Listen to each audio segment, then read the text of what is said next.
দেখতে দেখতে এ বছরটাও প্রায় শেষ হয়ে গেল। দীর্ঘ ৬ মাস হয়ে গেল আমার শখের শহর, শখের সেই গ্রাম ছেড়ে এই কংক্রিটের ঢাকা শহরে এসে আছি।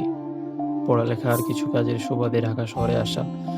ভাবছিলাম অনেক কিছুই হবে, কিন্তু সময়ের সাথে তাকিয়ে দেখি সবকিছুই যেন চোখের পলকে পেরিয়ে যাচ্ছে। আমাদের জীবনের সময়গুলো কেমন জানি দেখতে দেখতেই চলে যায়। লাইফে কিছু হচ্ছে না এমন মনে হলেও সময় কিন্তু ঠিকই তার নিজের গতিতে এগিয়ে যাচ্ছে। এই ৬ মাস হয়তো খুব বড় কিছু করতে পারিনি, কিন্তু জীবন আমাকে অনেক কিছু শিখিয়েছে। বাস্তবতার মুখোমুখি দাঁড় করিয়েছে বারবার। একটা সময় যেসব কথাকে গুরুত্ব দিতাম না, যেসব উপদেশ এড়িয়ে যেতাম, আজ সেগুলোর মানে বুঝতে শিখেছি। বড়রা আসলেই সত্যি আমাদের ভালোর জন্যই বলেন।